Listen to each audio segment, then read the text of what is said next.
New laws के अंदर जो प्रोक्लेम्ड ऑफेंडर है उसको समझते हैं क्या होता है। जब भी प्रोक्लेम्ड ऑफेंडर का नाम आता है तुरंत हमारे दिमाग में दो तीन नाम आ जाते हैं।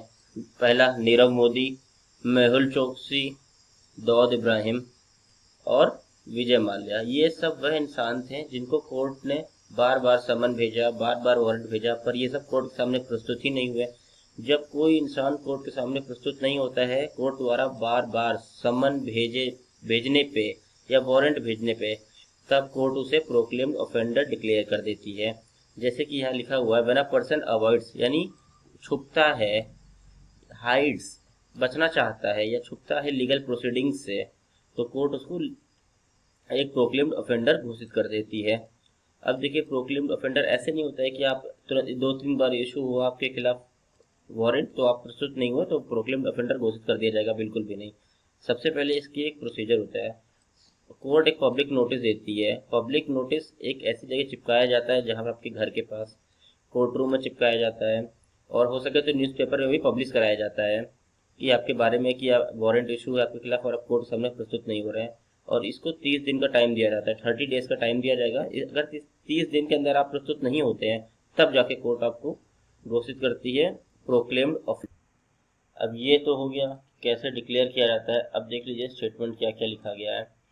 सेक्शन 84 हमें बताता है न्यू लॉज के अंदर कि कोई भी पर्सन अगर अवॉइड करता है लीगल प्रोसीडिंग्स को तो वह प्रोक्लेम्ड ऑफेंडर कोर्ट घोषित कर देगी। अब हम लोग समझ गए हैं सेक्शन 84। अब देखिए सेक्शन 85, 30 डेज का टाइम देती है कोर्ट, ये देखिए। अब सेक्शन 85 क्या कहता है। अब सेक्शन 85 कहता है कोई भी प्रोक्लेम्ड ऑफेंडर घोषित हो चुका है और फिर भी वह कोर्ट के सामने नहीं आ रहा है तो उसकी मूवेबल और इमूवेबल यानी अचल और चल संपत्ति दोनों ही कोर्ट चाहेगी तो उसको अपने कब्जे में ले लेगी और उसके बाद उसको सेल कर देगी। लेकिन अगर कोर्ट देखती है कि जो आपकी जो ऐसी प्रॉपर्टी थी जिसको कोर्ट ने कब्जा किया है वह एक पेरिशेबल नेचर की है, यानी वो जल्द ही खराब हो जाएगी अगर उसे ज्यादा देर तक संभाल के रखा गया तो।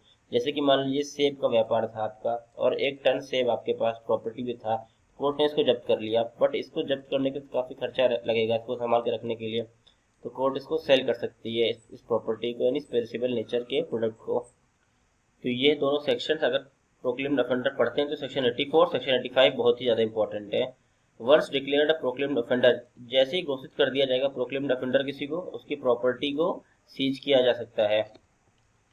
और जान लीजिए कि जो प्रोक्लेम्ड ऑफेंडर घोषित तब किया जाता है जब वो सीरियस क्रिमिनल ऑफेंस होता है। जैसे कि हम लोग जानते थे कि विजय माल्या ने स्कैम करके यूके भाग गया था और मेहुल चोकसी ने पीएनबी बैंक से कितना बड़ा स्कैम किया था।